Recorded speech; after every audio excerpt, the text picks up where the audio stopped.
Kayan Karni and today we are going to learn about human settlement.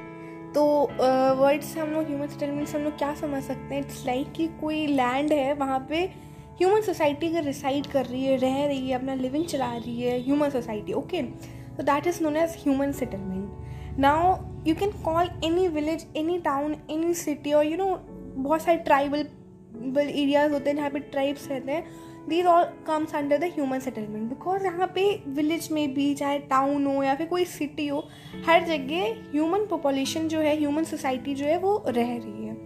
Okay, now in our book it is written that the study of human settlement is basic to human geography. Because देखो क्या होता है कि हम लोग ने पढ़ा था ह्यूमन ज्योग्राफी में स्टार्टिंग में कि ये सब्जेक्ट किस बारे में. हम लोग ने देखा था it is about the relationship between human society and the earth surface या फिर environment. Okay, so here we can see that the form of human settlement in any particular region reflects the human relationship with the environment. It means अगर कोई farmer है तो वो वहाँ पे रहना चाहेगा जहाँ पे उसको फर्टाइल लैंड मिले. ओके, वो वहाँ पे रहना चाहेगा जहाँ पे इरिगेशन फैसिलिटी इजीली अवेलेबल हो. कोई इंसान है, कोई सिटी में रह रहा है, तो वो वहाँ पे वर्क करना चाहेगा जहाँ पे उसके पास जॉब अपॉर्चुनिटीज़ हो. Right, same in the sense like कोई इंडस्ट्रियलिस्ट है, वो वहाँ पे इंडस्ट्री लगाएगा जहाँ पे रॉ मटेरियल इजीली अवेलेबल हो. तो ह्यूमन रिलेशनशिप है, इट्स विद द इन्वायरमेंट. जो भी ह्यूमन सेटलमेंट होता है वो रिफ्लेक्ट करता है human relationship with the environment. That's why it is study basic. Okay, basic to human geography this study. Now it is simple thing that mostly जो भी settlements होते हैं ह्यूमन सोसाइटी के, दे आर परमानेंट. लाइक आपका भी वो permanent हो सकता है, क्योंकि ऐसा नहीं है कि आप 6-6 महीने पे अपने या फिर 2-2 महीने पे, 3-3 महीने में अपना घर बदल रहे हो. Right, but still there are some temporary settlements which are occupied for a short period, maybe for a season. इसको आप ऐसे समझो लाइक हम लोग ने प्राइमरी सेक्टर में पढ़ा था अबाउट ट्रांसह्यूमेंस. इसमें क्या होता है कि लैंड होती है और माउंटेन्स होते हैं. तो जब गर्मी होती है तो यहाँ पे गर्मी में आपको रहने में कहाँ पे कंफर्टनेस ज़्यादा होगी, मतलब कहाँ पे इजी रहेगा रहना गर्मियों में? पहाड़ों पे रहना ज़्यादा बेटर रहेगा या फिर लैंड पे? कोई भी इंसान होगा, क्योंकि माउंटेन पे जो टेम्परेचर होगा वो लो होगा एज़ कम्पेयर टू यहाँ पे. यहाँ पे जो टेम्परेचर होगा वो ज़्यादा होगा, तो यहाँ पे बहुत ज़्यादा गर्मी होगी. तो जो लोग होते हैं वो गर्मियों में लैंड से मूव कर लेते हैं कहाँ पे? माउंटेन्स पे. और जब ठंड होती है, यहाँ पे जब स्नोफॉल होती है, स्नोफॉल गिरती है, तो वो माउंटेन से वापस आ जाते हैं लैंड पे. ओके, सो यही इसी को हम लोग टेम्परेरी सेटलमेंट कहते हैं, जो कि ऑक्यूपाइड होता है for a short period and that can be maybe for a season. Right, now let's next move to another topic that is classification of settlements, rural urban dichotomy. इसमें क्या होता है, हम लोग डाइकोटोमी का मतलब होता है डिवीजन इनटू 2 क्लासेस. ओके, तो अब हम लोग यहाँ पे डिवाइड करेंगे रूरल और अर्बन के बेस में. तो बेसिकली अगर हम देखे जाए तो लोग पॉपुलेशन के कह सकते हैं कि हम लोग कह सकते हैं कि जहाँ की पॉपुलेशन ज़्यादा होगी वहाँ पे that will comes under the urban area. जहाँ पे पॉपुलेशन कम होगी वो रूरल एरिया होगा. बट अगर हम लोग वर्ड की बात करें तो हम लोग देखेंगे कि चाइना और इंडिया में कुछ ऐसे विलेजेस हैं जिनकी पॉपुलेशन ज़्यादा है यूरोपियंस या फिर यूएसए में जो टाउन्स हैं उनसे. मतलब जो यूरोप के टाउन्स हैं उनकी पॉपुलेशन कम है और चाइना इंडिया के विलेजेस की पॉपुलेशन ज़्यादा है. अगर हम लोग पॉपुलेशन के बेसिस पे देखेंगे तो भाई यहाँ पे देखोगे तो ये जो विलेजेस हैं they will comes under the urban area. On the other hand these towns of USA and Europe will comes under the rural area. Right, but ऐसा होता नहीं है. तो हम लोग किस बेसिस पे देखते हैं? हम लोग ऑक्यूपेशन के बेसिस पे देखते हैं. ऑक्यूपेशन या फिर फंक्शन, वहाँ के लोग क्या फंक्शन परस्यू कर रहे हैं. तो हम लोग देखेंगे जो टाउन्स होता है वहाँ पे मेन ऑक्यूपेशन जो लोगों का होता है that is related to the secondary या फिर टर्शरी सेक्टर. बट मतलब आप देखोगे यहाँ पे आप भी किसी टाउन में रहते होगे तो वहाँ पे लोग मोस्टली किस में इन्वॉल्व होते हैं? They are involve in the secondary tertiary sector. They are doing work in any company or any corporate sector, or they are providing some service in any way. On the other hand, we will see that in the village most of the people are engaged in the primary occupation, like they are doing farming, that is agriculture, fishing, lumbering, wood cutting, mining, animal husbandry. All these activities are related to the generally environment या फिर raw material जिससे directly हम लोग लेते हैं या फिर primary occupation. Now जो ये फंक्शंस वाला जो ऑप्शन है that is more meaningful than that one, किससे? पॉपुलेशन वाले से. बट स्टिल यहाँ पे कुछ वेरिएशन आ जाती है. लाइक आप देखोगे जो पेट्रोल पंप का जो एक टास्क होता है कि पेट्रोल पंप होता है service, they are considered as low order function in United States. USA में क्या होता है, जो पेट्रोल पंप होता है वो लो ऑर्डर फंक्शन है. While it is an urban function in India. India में हम देखेंगे तो जो पेट्रोल पंप की सर्विस प्रोवाइड करना है that's comes under the urban function. तो यहाँ पे वेरिएशन आ जाती है. तो यहाँ पे हमारी बुक में लिखा भी है that facilities available in the villages of developed countries may be considered rare in villages of developing in developed country. मतलब बहुत सारी फैसिलिटीज़ होती है जो डेवलप्ड कंट्री के विलेज में होती है. तो अगर वही सेम हम लोग यहाँ पे देखें डेवलपिंग या फिर डेवलप्ड कंट्रीज़ के विलेजेस में, तो वो फैसिलिटी बहुत रेयर होगी. ओके, नाउ सब अर्बनाइजेशन, ये एक टॉपिक है हमारी बुक में. सब अर्बनाइजेशन का मतलब क्या होता है कि it is a new trend of people moving away from congested areas to cleaner areas outside the city in search of better quality of living. हम लोग देखेंगे जो सिटीज़ होते हैं या फिर जो अर्बन एरियाज होते हैं वो बहुत कंजेस्टेड होते हैं. मतलब यहाँ पे आप देख सकते हो कि घर जो है वो कितने पास पास हैं. यहाँ पे पॉपुलेशन बहुत ज़्यादा होती है, पॉल्यूशन उसकी वजह से ज़्यादा होता है, नॉइज़ बहुत होती है यहाँ पे, बहुत ज़्यादा पॉल्यूशन एंड बहुत कंजेस्टेड, डेंसिटी बहुत ज़्यादा होती है. तो लोग जो है अब क्या कर रहे हैं, सिटी में तो अपना काम करते हैं, ऑफिस वगैरह सब सिटीज़ में आते हैं, but for their living, for the better quality of living they move to the countryside. Countryside मतलब विलेजेस में या फिर कहीं पीस वाली जगह पे, नेचर में, जहाँ पे शांति हो, जहाँ पे इतना कंजेशन ना हो. Okay, now important suburbs developed around major cities and every day thousands of people commute from their homes in the suburbs to their workplaces in the city. Now, the Census of India 1991 defines urban settlement as, जो India का census है according to 1991 वो urban settlement को कैसे define करता है. तो इसमें आप देखोगे कि जितनी भी जगह हैं, ऑल प्लेसेस जिनके पास म्यूनिसिपैलिटी है, कॉरपोरेशन है, कैंटोनमेंट बोर्ड है या फिर नोटिफाइड टाउन है या फिर नोटिफाइड टाउन एरिया कमेटी भी कह सकते हैं, they and have a minimum population of 5000% and वहाँ की 75% मेल वर्कर्स किस में इंगेज हो, नॉन एग्रीकल्चर एक्टिविटी में, और जो डेंसिटी हो वहाँ पे वो 400% पर स्क्वायर किलोमीटर हो, then that area will comes under या फिर known as urban area. Okay, so these are the basic things which are required कि आप को जो सेटलमेंट हो वो अर्बन कहलाएगा by the census of India 1991. Now see some types and patterns of settlements. तो settlements का जो basically may be classified by their shape and pattern type, लेकिन जो major type के होते हैं by shapes, they are compact या फिर nucleated settlement या फिर dispersed settlement.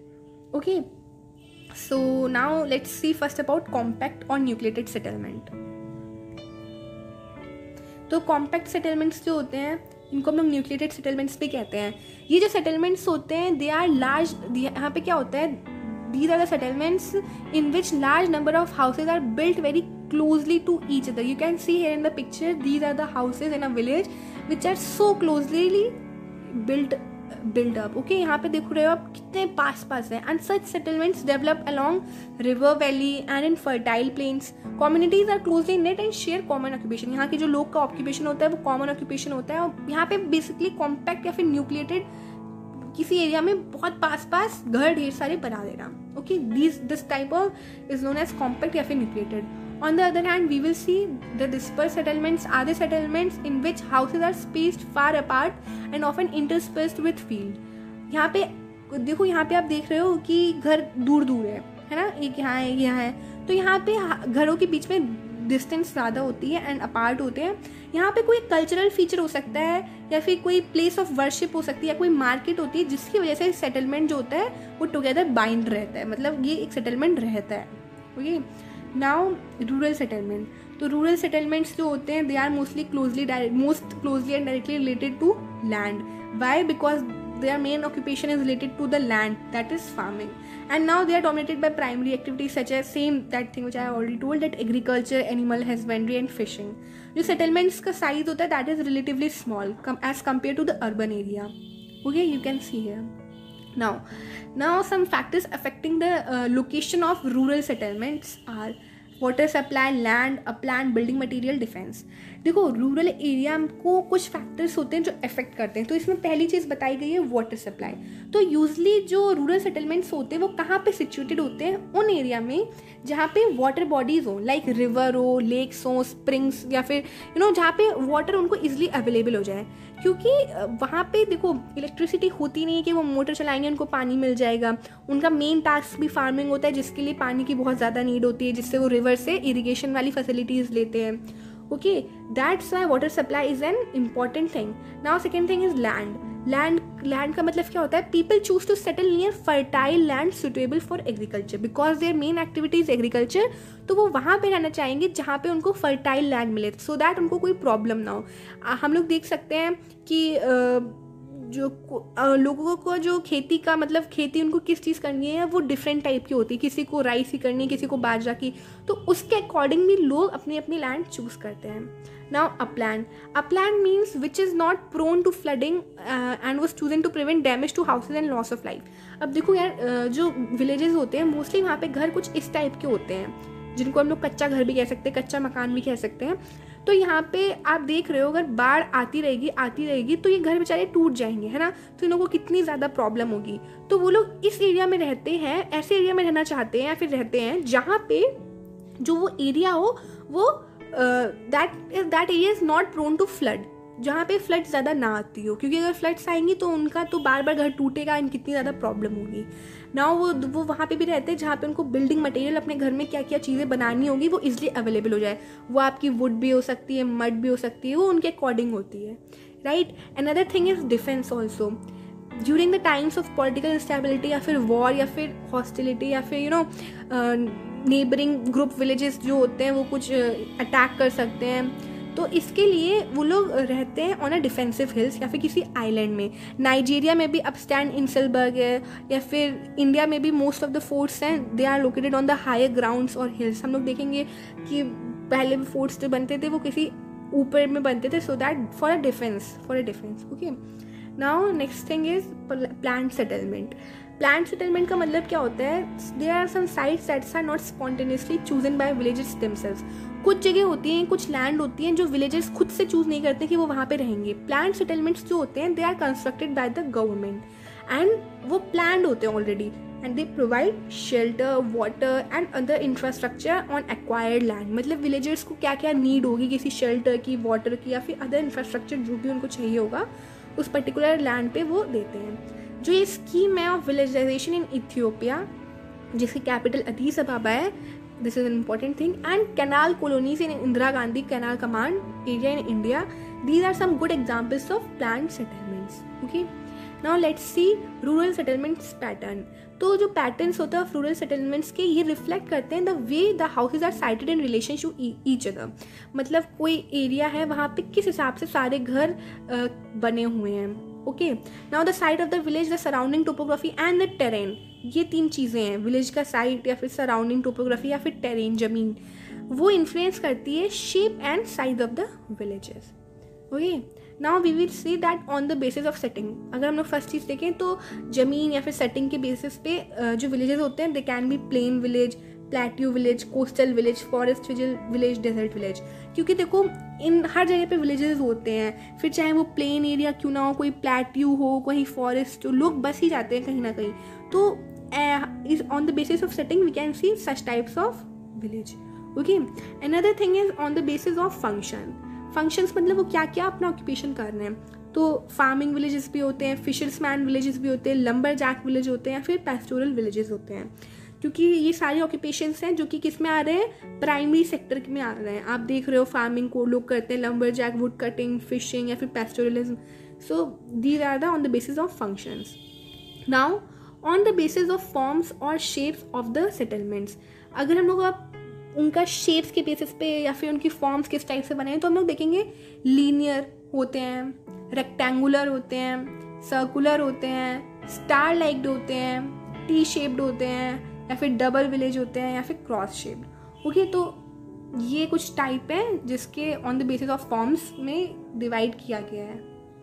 Now we can see linear pattern. तो in such settlements houses are located along a road, railway line, river, canal edge of a valley और along a levee. जो कि मतलब एक लाइन होती है या फिर इस टाइप से होते हैं और इनके चारों, इसके दोनों साइड घर होते हैं, right. Another thing is rectangular plan. Rectangular such patterns of rural settlements are found in plain areas or wide inter-mountain valley. यहाँ पे roads are rectangular and cut each other at right angle, such like you can see here in the image, right? And the next thing is circular pattern. So circular villages developed around lakes, tanks, and sometimes the village is planned in such a way that the central part remains open and is used for keeping the animals to protect them from wild animal. You can see here in the picture. Another is star-like pattern. So यहाँ पे क्या होता है, several roads होती है, वो converge होती है. Here you can see, and star-shaped settlements developed by the houses built along the roads. Star-shaped, you can see here. Okay. Another is T-shaped, Y-shaped, cross-shaped और cruciform settlements. So T-shaped जो होता है वो tri junction होता है. It can be like this. Y-shaped जहाँ पे 3 road converge होती हैं, settlements emerge at the places जहाँ पे 2 रोड कन्वर्ज होती है on the third one, and the houses are built along these roads. Okay. जो cruciform settlements होते हैं, they developed on the cross road and houses extend in all the 4 directions. Right? Now we will see double village. So double village में क्या होता है, these settlements extends on both side of a river where there is a bridge or a ferry. मतलब कोई bridge है, मतलब कोई river जा रही है. ओके. अब यहाँ पे ये रिवर जा रही है, इसके ऊपर कोई ब्रिज बना दिया गया. फिर यहाँ पे जो सेटलमेंट्स, अब यहाँ पे घर बन जाएंगे, that's known as double village. Now problems of rural settlement. So in developing countries, rural settlements are poorly equipped with infrastructure. जो developing countries हैं वहाँ पे जो rural settlements हैं वहाँ पे जो infrastructure होते हैं, infrastructure कोई भी infrastructure हम देख सकते हैं, buildings या फिर घर या फिर hospital या फिर schools बच्चों के लिए, वो अच्छी नहीं होते हैं या फिर कहीं कहीं पे तो होते ही नहीं हैं. And supply of water to rural settlement in developing country is not adequate. तो इसकी वजह से क्या होता है, जो डेजर्टी एरियाज होते हैं वहाँ पे लोगों को बहुत दूर दूर तक चलना पड़ता है, या फिर किसी भी एरिया में उनको बहुत दूर तक जाना पड़ता है किसी नदी के पास, क्योंकि उनके पास वाटर सप्लाई अच्छी नहीं होती है. एंड वहाँ पे वाटर बॉर्न डिजीजेज भी बहुत सारे होते हैं, such as cholera, jaundice, and that tend to be a common problem वहाँ के लोगों के लिए. Crop cultivation is in the absence of irrigation is also suffer. मतलब अब वहाँ पे लोग रह रहे हैं, वो उनका बेसिक जो काम होता है दैट इज़ फार्मिंग. फार्मिंग में उनको इरीगेशन चाहिए, मतलब पानी चाहिए फॉर इरीगेशन, बट वहाँ पे अब पानी तो है नहीं, तो एब्सेंस ऑफ इरीगेशन में crop cultivation also suffer. The general absence of toilet and garbage disposal facilities cause health related problems. वहाँ पे टॉयलेट्स नहीं होती हैं, गार्बेज डिस्पोजल नहीं होता है, तो इनकी वजह से भी बहुत सारी हेल्थ रिलेटेड प्रॉब्लम्स होती हैं. Houses made up of muds, woods and thatch remain sensitive to damage during heavy rains and flood है, and require proper maintenance every year. Okay, क्योंकि उनके घर कच्चे होते हैं, और लेकिन अगर कहीं पे अगर बाढ़ आ रही है तो उनके ये सब प्रॉब्लम्स आती हैं. Unmetalled road and lack of modern communication network creates a unique problem. वहाँ पे अनमेटल्ड रोड होती है, रोड भी सही नहीं होती कि ट्रांसपोर्टेशन या फिर अच्छा से हो पाए. लैक ऑफ मॉडर्न कम्युनिकेशन, कोई नेटवर्क नहीं होता है वहाँ पे. ये सब कुछ प्रॉब्लम्स क्रिएट करती है. It is also difficult to provide adequate health and educational infrastructure for the large rural population. Rural population ज़्यादा होती है और वहाँ पे हेल्थ और एजुकेशनल इंफ्रास्ट्रक्चर भी अच्छे से प्रोवाइड नहीं होते. तो these are the some important problems या फिर some basic problems of any rural settlements of a developing country. Okay, so now thank you so much. In the next part we will study about the remaining topics, and please do like to my video and subscribe to my channel and press that bell icon also to never miss any video. Bye bye, take care.